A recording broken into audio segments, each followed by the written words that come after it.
Ladies and gentlemen, good afternoon and welcome to the 144th Annual General Meeting of the Institute, our first AGM as the Chartered Banker Institute, following receipt of our new Royal Charter in December 2018. I will say more about that in a few moments. First, however, I can confirm, and it's been guaranteed by Simon, that we are quorate and that the Annual General Meeting may proceed. So a very warm welcome to our fellows and members here in Edinburgh, and also to members joining us via our live webcast from across the UK and indeed around the world. It is a very practical demonstration of the growth of our institute and our professional community in recent years. So let us proceed with item 1 in today's agenda. The item is the minutes of the 143rd Annual General Meeting. I propose that the minutes of the 143rd Annual General Meeting, as printed in the August 2018 edition of Chartered Banker, the Institute's magazine, be taken as read. Thank you.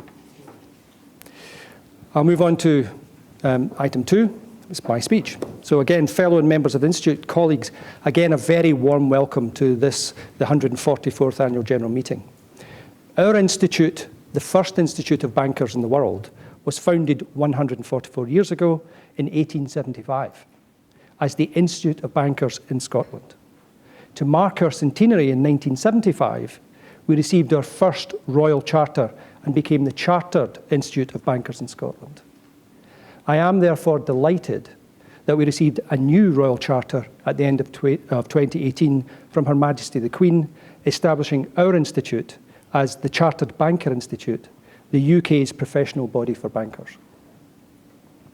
The award of the Institute's new Royal Charter recognises the collective efforts of our Council, the Governance Working Group of Council, the Institute staff, supporting banks, and, in particular, our 33,000 members to enhance and sustain professionalism in banking in recent years. I wish to thank everyone for your efforts to deliver the new Institute governance arrangements so quickly and so smoothly. Becoming the Chartered Banker Institute ensures we are relevant to bankers across the UK and beyond, and gives our growing membership a new global identity linked by a common commitment to high standards of ethical professionalism in banking. A key part of our new Royal Charter is the modernisation of the Institute's governance. Today marks an important day in the Institute's history, as our Governing Council will be replaced by a new Board of Trustees.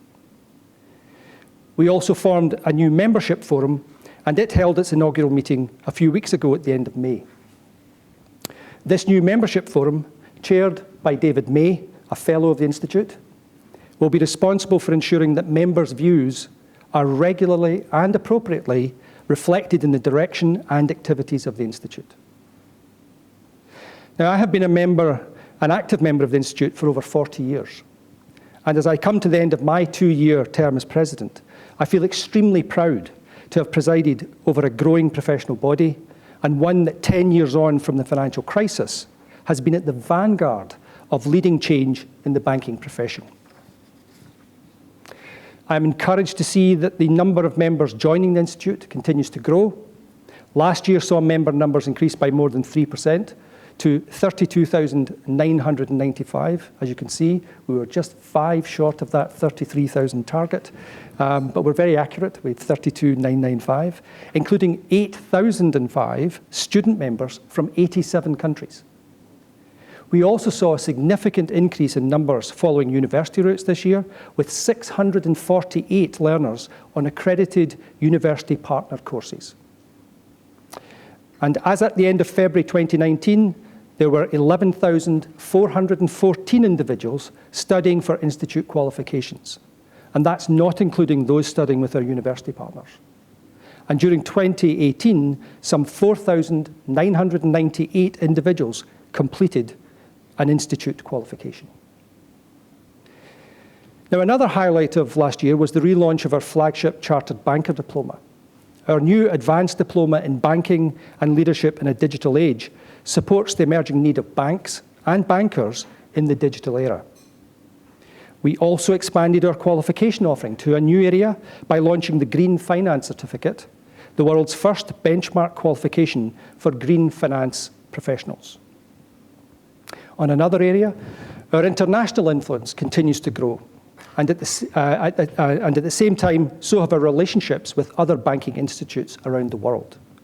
Our partnership with FINSIA, the Financial Services Institute of Australasia, is a very positive example of this, and for the last few years, we have helped them develop their own suite of banking qualifications, 3 of which were launched last year. Last autumn, alongside the chairs of the 2 main Australian banking regulators, Dame Susan Rice, chair of the CBPSB, the Chartered Banker Professional Standards Board, provided a keynote speech at FINSIA's first Professionalism Summit in Sydney, Australia, following the publication of the Australian Royal Commission's interim report. Her visit was extremely helpful in raising FINSIA's profile and reputation and the importance of professional standards and qualifications. Now, as many of you will know, Susan recently stood down as chair of the CBPSB and from council at the end of 2018. And I would like to take this opportunity to pay tribute to Susan for her leadership of this important, unique and successful initiative over a 10-year period, and for her lasting contribution to the Institute in so many ways. The CBPSB was the first collective response to raising professional standards in banking after the financial crisis in 2008, and it preempted the focus on these issues from 2012 onwards. Over 163,000 bankers achieved the foundation standard in 2018, and the foundation standard has now been attained over 1 million times since 2012, which I'm sure you agree is a very substantial achievement. Staying with the CBPSB, I'd also like to thank Steve Pateman, Vice President of the Institute, who succeeded Susan as the chair of the CBPSB for his hard work. Steve has spent considerable time consulting with bank CEOs and their representatives over recent months. Following these conversations, the board of the CBPSB has formally agreed to transition the initiative, and the foundation standard and code of conduct will be taken forward by the Institute. These will sit within the Institute's new strategic framework, which recognises firms investing in the professionalism of their people by awarding corporate chartered status. As you'll be aware, our work as part of the Chartered Body Alliance with our counterparts, the Chartered Insurance Institute and the Chartered Institute for Securities Investments, has continued to raise the profile of chartered status to financial services professionals and to other key stakeholders. We submitted, in conjunction with our Chartered Body Alliance partners, a joint response to the FCA's consultation on the FCA register. And we also ran a letter-writing campaign with approximately 500 individuals responding to the FCA's consultation to support our position. This was the second largest response received to an FSA consultation of this kind. Following this campaign, in March 2019, the FCA announced it was going to include a requirement in the new register for relevant individuals to list their professional body affiliation. And congratulations to the entire team here at the Institute, because I know how much work was put into that piece of that effort. The rising influence of the Chartered Body Alliance is demonstrated by all 3 Alliance member CEOs being invited to become members of the UK Government's Financial Services Skills Task Force, which, among other things, will identify and codify key skills required for future financial services professionals. The task force is expected to put forward a series of recommendations to the UK Government later this year. And as a further example, only last week, the Alliance agreed a UK-Singapore partnership on financial services. The partnership between IBF Singapore and the Alliance was a fitting way to mark the Singapore bicentennial by helping to develop a strong and more consistent culture of customer and client-focused ethical professionalism in financial services. In addition, it represents a clear recognition of the strength of the Chartered brand at a global level. The Institute has also continued to build its influence in the area of apprenticeships over the past year. As an endpoint assessment provider for apprenticeships in England, and by aligning our qualifications framework, where appropriate, with apprenticeship standards. Our Apprenticeships Insights paper, published at the Institute's annual Professional Banking Education Conference in November, set out both the good practice being demonstrated in apprenticeships in the banking sector and, where we felt it was necessary, offered constructive criticism with the aim of improving apprenticeships in banking. We believe it is an important contribution to the debate on apprenticeships, and that its conclusions and recommendations should be studied by policymakers, regulators, and by those involved in developing and delivering apprenticeships in the banking sector. Now, alongside our work to support apprenticeships, a key priority for the Institute's team going forward is to develop our thought leadership on the future of banking. This ongoing work will consider areas such as the changing nature of the banking profession in the digital era, green and sustainable finance, the ethical issues involved in increasing use of technology in banking, and the impact on the skills, expertise, and professional judgment of future bankers. Continuing the theme of future bankers, our 2018 Young Banker of the Year final was held at the Mansion House on Wednesday, 19th of September 2018, with the judges awarding the main prize to Alistair Gilfillan from Lloyds Banking Group. Alistair's winning idea was called Split the Difference. It was a smart savings plan that will make savings easy and achievable for vulnerable customers, which will help reduce worries they have about managing their money. Tom Foster from NatWest won the audience prize. Now, the Institute also supports future young bankers through our 2025 Foundation, which, as you'll know, was set up in anticipation of our 150th anniversary. It aims to identify and support talented young people who could benefit from financial and other support to start to pursue a career in banking.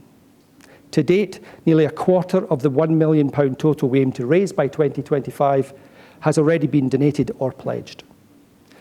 On that subject, I'd like to thank all of our fellows and members who have contributed to the Foundation to date, and urge those who have not yet done so to please give generously. The Institute staff and our growing range of partners should also be congratulated for their work to keep the Institute at the forefront of professional education and standard setting for bankers in the UK and internationally. To Simon and the whole Institute team, thank you for all your hard work and effort. It is greatly appreciated, and I wish to thank you personally for all your support during my term as President. Thank you. Equally, the role of Council and committees is very important in setting the direction and strategy for the Institute. And I must pay tribute to my colleagues on Council and our various committees over the past 2 years, and in particular, the Vice Presidents and members of Executive Committee for ensuring that at all times your Institute has remained true to our core values and our mission. A very sincere and personal thank you to all of my Council colleagues for the enormous support and encouragement they have given me during my 2 years as President. Thank you so much.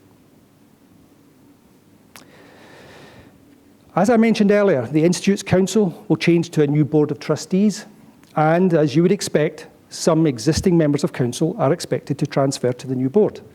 However, before I formally step down as President, it is very appropriate that we recognise the very substantial contribution to the Institute and Council made by 5 members of the existing Council who are stepping down today.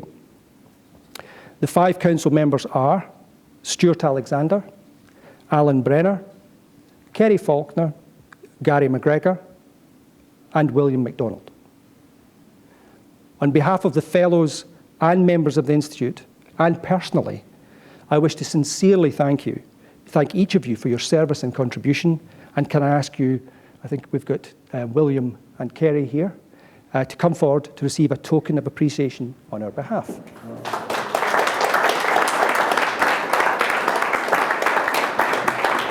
Thank you, sir. Thank you. William, thank you so much. Thank you. Thank you. I'm taking a photo on this. Are you going to take a photograph?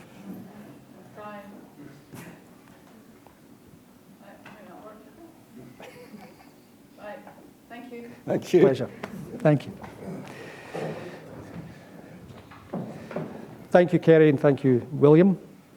I am, however, delighted to advise you that Alan Brenner and William have joined the Institute's new membership forum. So congratulations, Alan and William, and thank you for continuing to support the Institute. And I'm sure that, like myself, Stuart, Kerry and Gary will continue to play a supporting and supportive role for the Institute in the coming months and years, as I urge all Council and Committee members, fellows and members to do.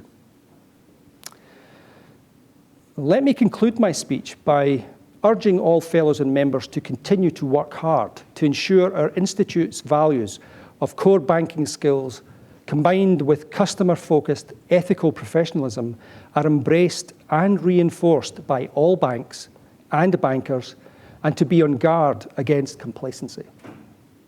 There is still much more work to be done to achieve this goal. And I would argue that at a time of heightened social and economic uncertainty, not only in the UK, but globally, instilling a sense of customer-focused, ethical banking professionalism is even more important than ever. I strongly encourage each of you to continue to support and champion the Institute and its work as much as you can. At a time when customers, colleagues, and regulators are demanding the re-professionalisation of banking, we all need to make sure bankers, banking organisations, and others are fully appraised of what the Institute can offer, are encouraged to engage with us at all levels, and actively support staff to become members and gain professional banking qualifications. Now, I have been enormously fortunate to follow a long line of illustrious predecessors of this great institute, some of whom are present this evening, and it's a delight to see John here this evening. It has been one of the proudest achievements in my career to have been president of this historic yet progressive organisation. While there is always some sadness as you step down, this is more than offset by a sense of excitement as I hand over the reins to a highly experienced and skilled group of vice presidents. I am very confident that I am leaving the Institute in very capable and very talented hands. As a past president, I shall watch with interest the Institute's progress as it continues to be a beacon for ethical professionalism in banking in the UK and enhances its impact and influence with other banking institutes around the world. Thank you so much.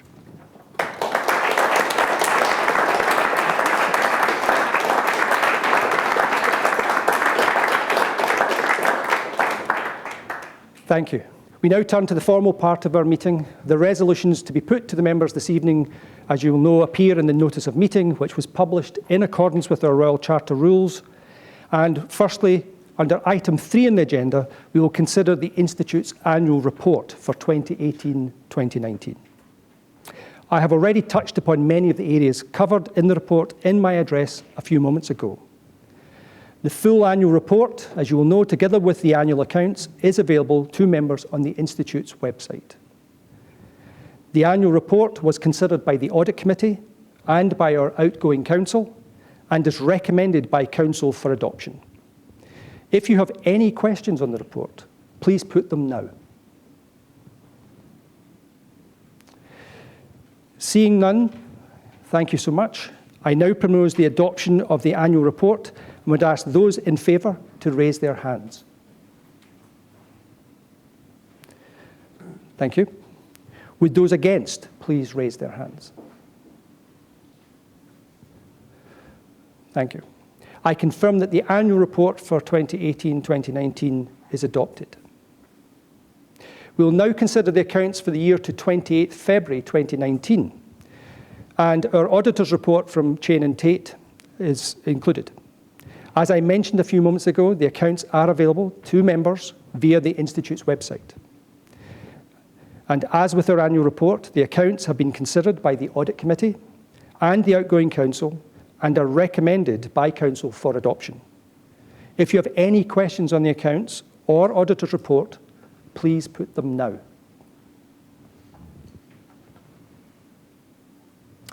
Seeing none, thank you. I now propose the adoption of the accounts and would ask those in favour to raise their hands. Thank you so much. Would those against please raise their hands? Seeing none, thank you. I confirm that the accounts for the year to 28 February 2019 are adopted. Item 5 on the agenda, we will now deal with the appointment of the Institute's auditor for the year 2019-2020.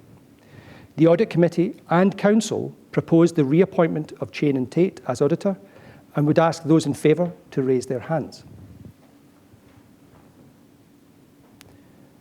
Thank you. Would those against please raise their hands? Thank you.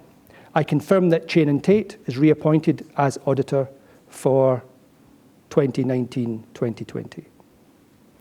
We now come to item 6, the election of our office bearers and the appointment of members of our new Board of Trustees, which succeeds Council.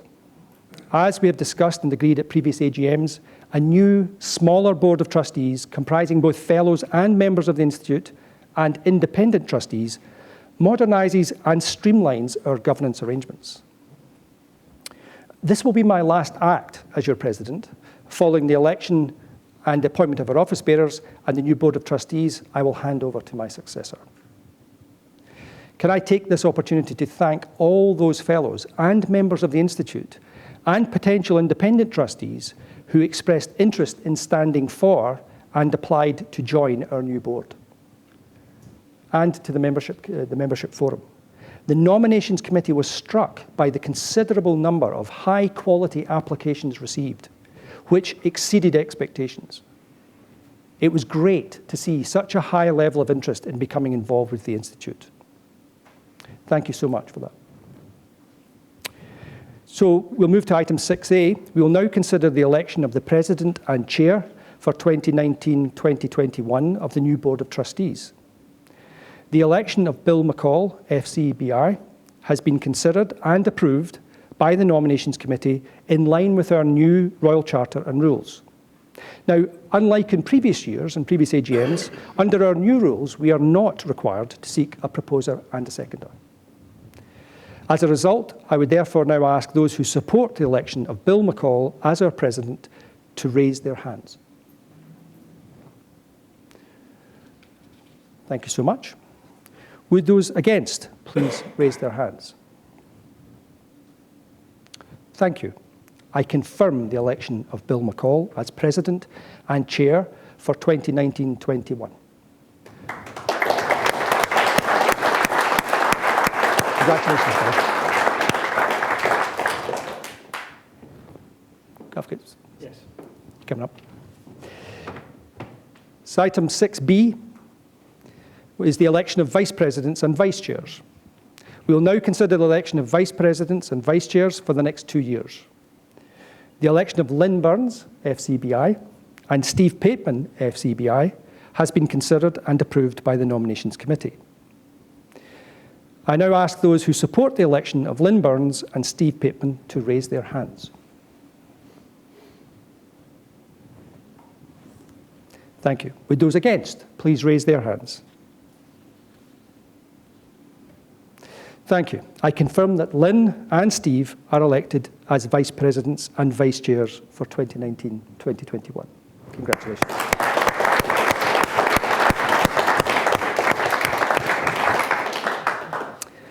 We will now move to item 6C on today's agenda, the appointment of members of the new Board of Trustees. Following an open selection process conducted in accordance with the Institute's new charter and rules, the Nominations Committee recommends the following individuals for appointment to the new Board of Trustees. As you will note from today's agenda, the board members' terms have been deliberately staggered so that although this year we have to elect the whole board, in future years we will be seeking and appointing 3 or 4 new trustees only. The names of the individuals seeking appointment to the new board and the periods of their appointment are as follows. David May, FCBI, Chair of the Institute's Membership Forum, 2019 to 2021. Hugh Mackay, FCBI, 2019 to 2020. Brian McCrindle, FCBI, 2019 to 2020. Ian Hardcastle, FCBI, 2019 to 2021. Robin Bullock, FCBI, 2019 to 2021. Paul Risborough, MCBI 2019 to 2022, Peter McCormack, FCBI 2019 to 2022, Stephen Pearson, 2019 to 2022, Susan Younger, our independent member, 2019 to 2020, and Sheila Gunn, also an independent member, 2019 to 2021.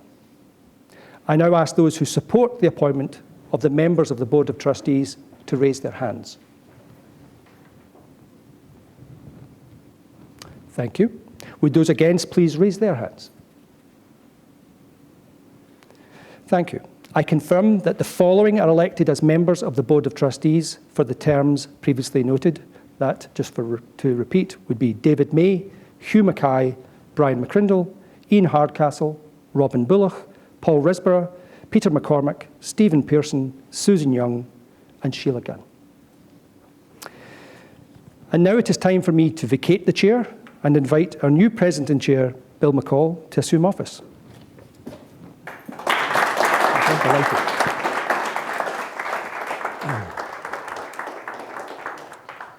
Well, thank you, Robert. Good afternoon, everyone. Before I make some short remarks, there is a slight change in order to the running order, if I may. There is one item of business for the AGM brought to us by the outgoing council for our collective approval. As you will have seen from the annual report and heard in Robert's opening remarks, our Institute's impact and influence, scale and reach and delivery of member services has increased substantially in recent years, particularly over the last 2 years. We last reviewed subscriptions in 2017. So earlier this year, our outgoing council asked that these be compared with other similar member bodies and organisations in the United Kingdom. As a result of that review, Council recommended that annual subscriptions for fellows, members, chartered bankers and associates should be increased at this time, with the following rates applied. For fellows, to £20 from £200, for members £145 from £132, and associates £103 from £94.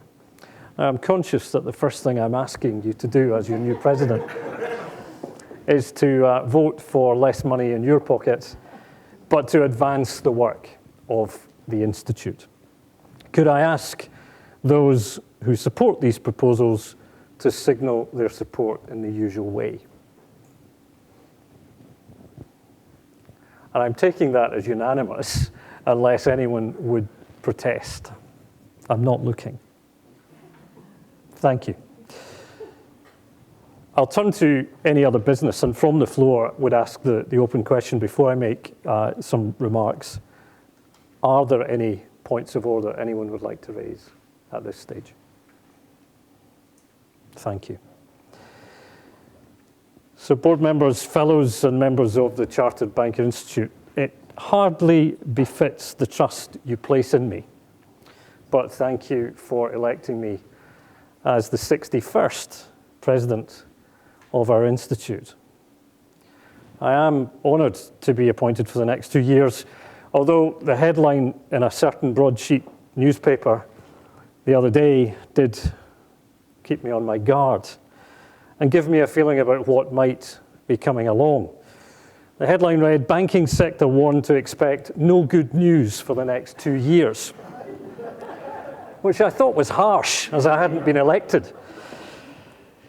As a corporate turnaround professional, I'm often, as I've said to some of you, like the person at the circus who comes on after the elephants, the chap with the shovel and the brush. And we all know what he does. But that newspaper article I mentioned reminds us that events happen regardless. And as Robert said earlier, our Institute's impact and influence has never been greater. And at a time when the Institute is recognised as the definitive professional body for bankers in the United Kingdom. Since 1875, which is a long time ago for many of you, less so for some of us, that was a time when the previously longest-serving Queen was on the throne. the Chartered Banker Institute, the oldest of its kind in the world, has played a leading role in helping finance professionals develop and demonstrate the traditional banking values of stewardship, thrift, prudence, and professionalism. That early appreciation of the imports of professional and ethical values in banking established us as a trusted and distinctive voice in the United Kingdom and internationally. Indeed, in 1875, apart and aside from our institute formation, the Friendly Societies Act was passed, along with bills improving workers' rights and protections, and our predecessors also had the backdrop of a Conservative Prime Minister on the wrong side of Parliament.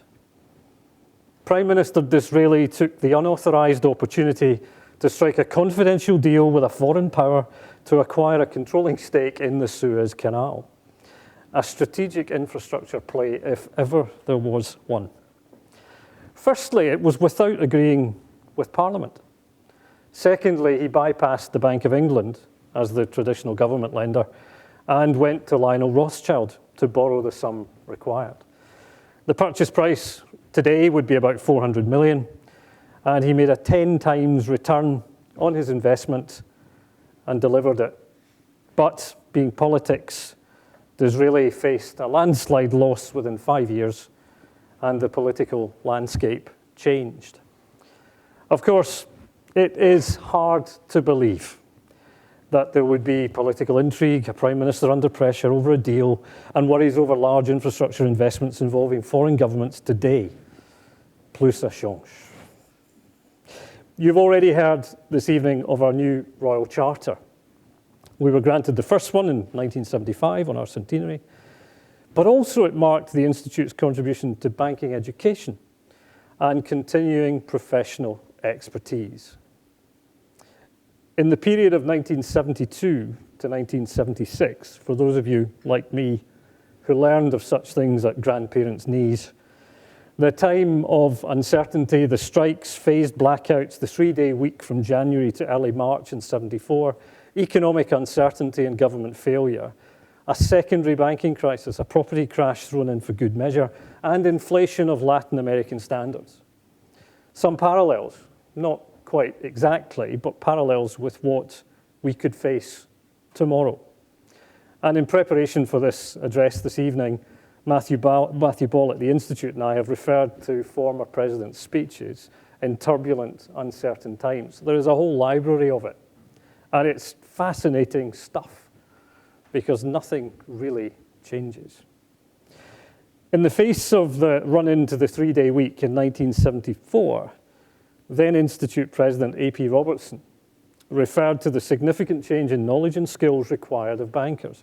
Then in 1974, in the aftermath of the blackouts, John Burke referred to the banking crisis and the subsequent regulatory response, social responsibility and proposals for nationalisation. Yes, nationalisation. In 1975, Mr. Burke, in his final address as president, spoke about how the United Kingdom depends on world trade for survival, before saying that during the past 12 months, we have seen further development of Scotland as an independent financial centre with a material addition to the number of overseas banks establishing their presence within our borders. Wait for it. Even 2 English clearing banks have intimated their intention of countering the move made by Scottish names 110 years ago, when they crossed the border in the opposite direction. All of this poses an additional challenge to our institute. The more specialised skills demanded and the more competitive environment in which we are now operating emphasises the need for increased professionalism. Now, sadly, Mr. Burke, a distinguished banker, died in a hill-walking accident whilst Deputy Chairman of the Royal Bank of Scotland. A decade later, in the 1980s, George Young spoke about banks needing to support businesses in difficult times, encouraging banks to become more vocal about their contributions to society, and referred to the government pursuing research into improving vocational training, apprenticeships, if you will, in the United Kingdom. And then finally, in 1983, Charles Winter, a career banker of 43 years who I met, who succeeded John Burke as Managing Director of Royal Bank of Scotland. And interestingly, he was recruited by his boys' brigade captain in Dundee and started his banking career in a branch in Dundee. He spoke about rapid technological change, the decline of bank branches. This was 1983. And competition from non-banks. He concluded in his remarks, "It is far and away the most important function of our institute to educate banker in these skills, and I hope we will continue to cherish the institute. Therefore, not just as some kind of exclusive club for those who happen to have passed the examination at some time in their career, but as a source of continuing education and the best guarantee of survival and growth of our profession." Now, I'm sure, like me, you can't fail to hear those voices of the past sounding familiar in the landscape we view right now. And you'll note that not one of them mentioned profit. Institutions like ours are about outcomes and standing, character, if you like, and a reflection of all of us collectively. Our input should be positive, and positive on society as a whole. So it's been a decade or so since most people in the world were aware of a financial crisis.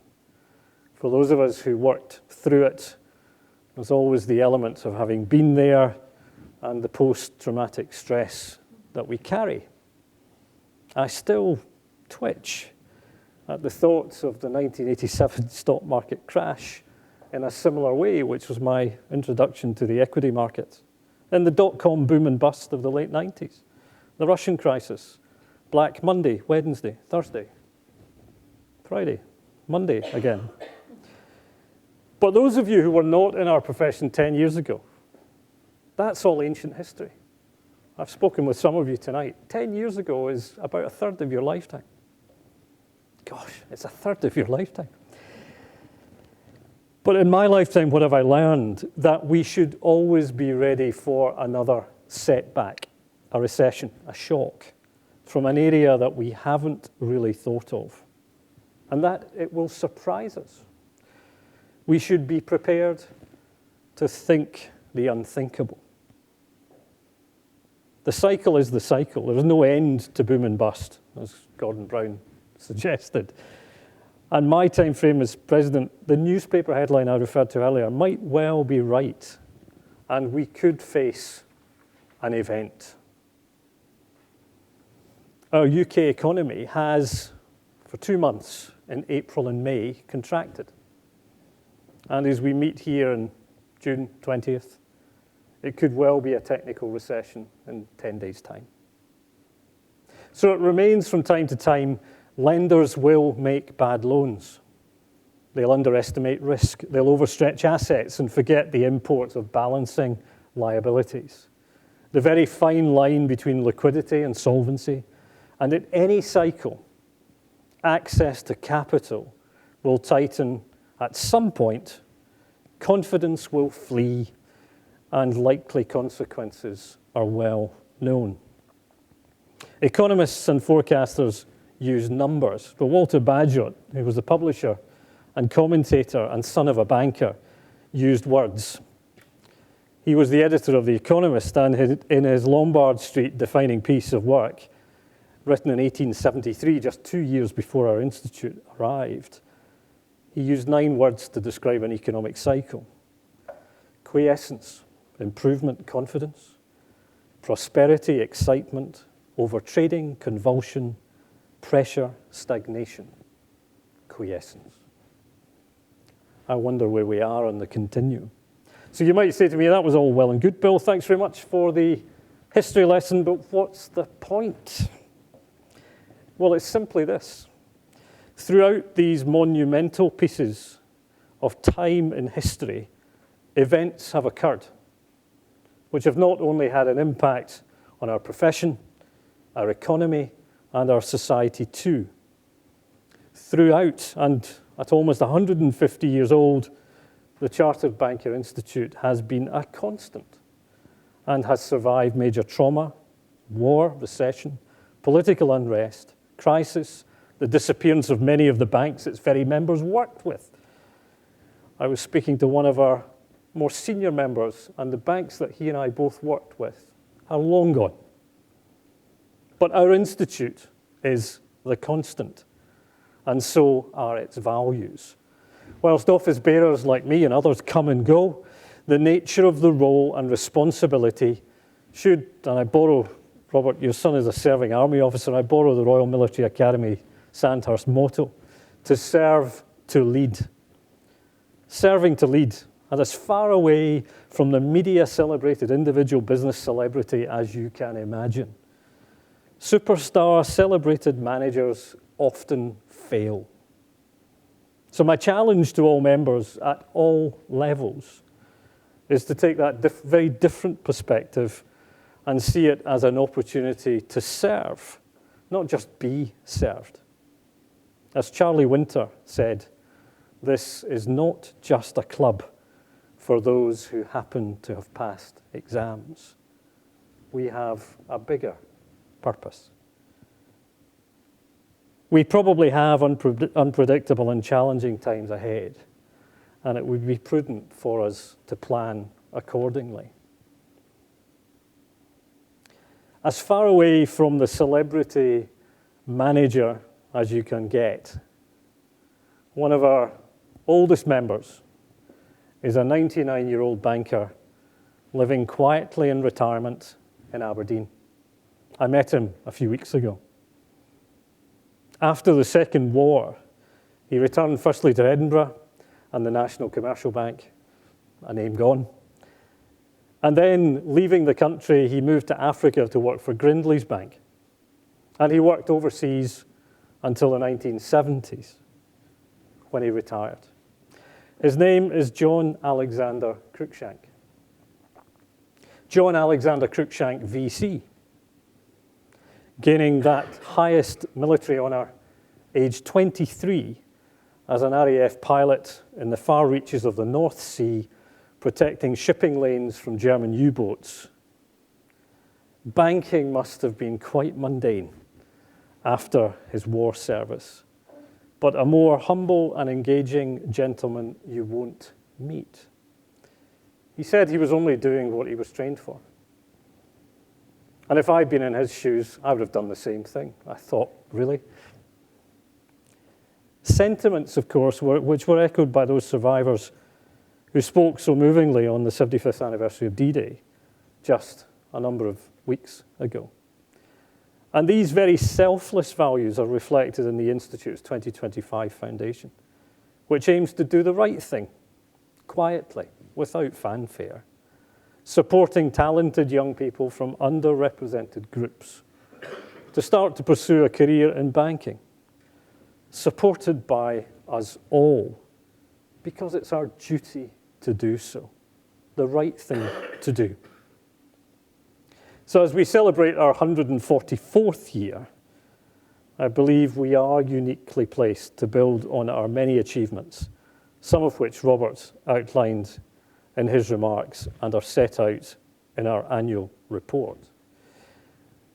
As your 61st president, I'm proud to have been a member of our Institute for over 30 years. I'm grateful to the Institute for the knowledge and support it has given me through my varied career. In the past 10 years particularly, I've learned a great deal from fellow council members who have willingly given of their time and skills freely over that decade. I look forward to working with the new board and the executive and continuing the delivery of the Institute's strategic purpose. There is, of course, a limit to what a team can achieve in 2 years. And I've learned the hard way that trying to do a few things really well beats a myriad of mediocrity. So there's 3 things I hope that we might concentrate upon. Firstly, and it must be first on our list, advancing our Royal Charter mission, ensuring the direction of travel and making sure it continues to educate and promote professionalism in our profession. Second, the international influence and collaboration we have been building in important areas like Australia, Malaysia, and India has to continue to be a focus. And the third is standing full square behind the development of green finance initiatives, given the importance of sustainable finance underscored by the United Nations, the Governor of the Bank of England, and other central bankers, as a key plank of what banks might do as part of their social responsibility. So I look forward to serving and meeting as many of you as I can in the next 2 years, and urge you to play your part building up your institute, our institute. Now that's all in the viewfinder, but we should not forget to have a glance in the rear view mirror to remind us of the distance we have travelled. Celebrating the success of the Institute in the UK and internationally in the past 2 years. And I would like to take this opportunity to pay tribute on behalf of all fellows and members of our Institute to Robert Dickey.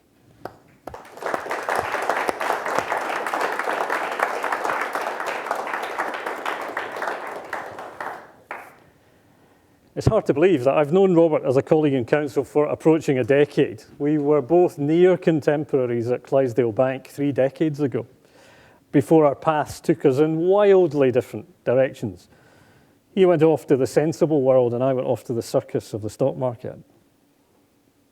Robert has consistently been a force for good through his institute involvement, from having been a previous Young Banker of the Year when he was much younger, to being our president for the last 2 years. And we've benefited greatly from his above and beyond the call efforts. In the years prior to becoming president, and while senior vice president, Robert led a task force to review the Institute's governance structure and the chartered status. The mark of success is that new governance structure, taking appropriate guidance from the Professional Association Research Network, PARN, and looking at best practice for voluntary boards around diversity and fit-for-purpose measures, has been implemented today. We should also be very proud that the Institute was honoured with a new Royal Charter in December past. Both the Charter and structure will be a legacy of Robert's presidency, as will the newly created membership forum chaired by David May with Vice Chair Helen Mackay. A true reflection of the near 33,000 members we collectively are in the UK and abroad. Now, crucially, that forum will provide a pulse beat analysis from our members. To those of you who are here, who are involved with it, thank you for your service and the very best of fortune in your endeavours. Robert, it has been a pleasure to serve your presidency these 2 years. Thank you for all you've done for our Institute, and thank you for setting such high standards for us all to follow. So on behalf of fellow board members, I'd ask you to come forward and accept your past President's Medal, along with a token of our appreciation and your service.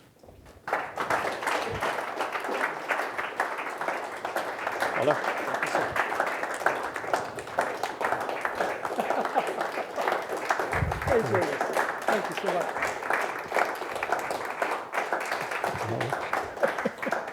Very kind of you. Thank you so much.